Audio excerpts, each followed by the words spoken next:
La gestion durable et intégrée des eaux pluviales a pour objectif de limiter le ruissellement urbain, diminuer les rejets polluants au milieu naturel et contribuer à réduire le risque d'inondation tout en restaurant le cycle naturel de l'eau. Elle peut également préserver ou réintroduire nature et biodiversité en ville. Sa finalité est donc de protéger qualitativement et quantitativement les milieux aquatiques ou récepteurs.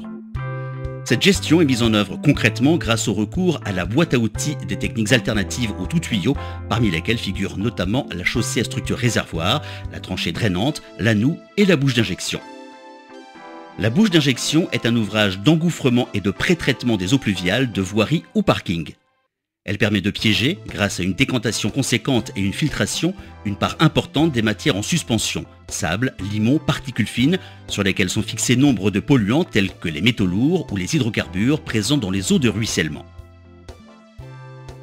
Afin que cet ouvrage soit efficace et pérenne, un entretien régulier et récurrent est indispensable. Il s'effectue facilement et rapidement si la bouche d'injection est posée correctement.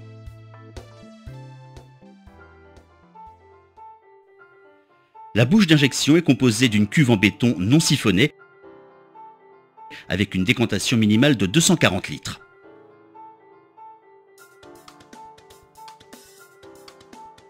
La bouche d'injection est connectée à un ouvrage de rétention-infiltration, chaussée à structure réservoir, tranchée drainante, noue puis d'infiltration grâce à un drain de diffusion ou une canalisation.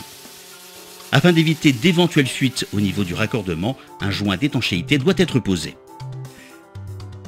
Elle présente également un filtre amovible en nid d'abeille et son porte-filtre fixé contre la paroi interne de la cuve en amont du drain ou de la canalisation. Une dalle de répartition qui doit être aussi large que la cuve en béton et présenter un orifice d'ouverture au minimum égal à la largeur de la fonte située au-dessus. Une grille à large ouverture permettant un retrait aisé du filtre lors de son entretien.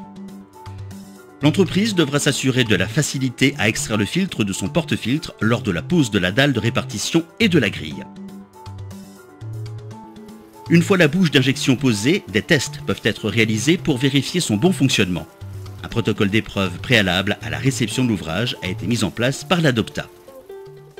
Conforté par l'expérience de la communauté d'agglomération du Douaisis, l'Adopta préconise une fréquence d'entretien du système tous les semestres et un remplacement systématique du filtre tous les ans. Ceci est à adapter en fonction des contraintes et du contexte local. L'entretien consiste en un pompage de la décantation avec en parallèle un lavage du filtre par un simple jet d'eau ou un remplacement du nid d'abeille. L'entretien s'effectue avec un camion hydrocureur traditionnel et ne prend que quelques minutes. Afin de permettre un entretien aisé de la bouche d'injection, il y a quelques erreurs à ne pas commettre.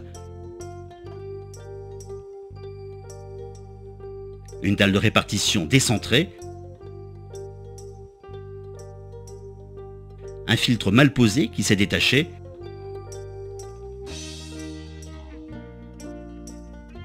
l'absence de décantation,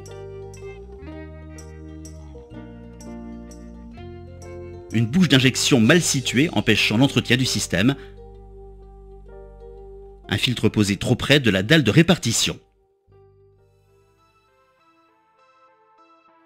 Des études en laboratoire et sur le terrain ont été réalisées et ont démontré l'efficacité de cet équipement tant hydrauliquement que qualitativement. Différents types de pluies régionales ont été simulés, mensuelles, annuelles, décennales et centenales, et que ce soit en laboratoire ou sur le terrain, aucun débordement n'a été constaté.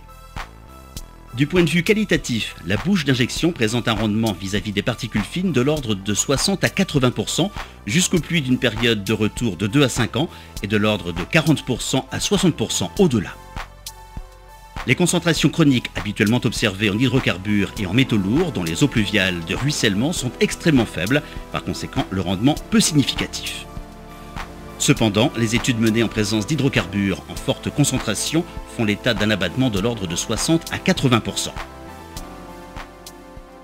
Pour plus de renseignements sur la bouche d'injection, des fiches de sensibilisation ont été élaborées et sont à votre disposition sur le site internet de l'Adopta, www.adopta.fr.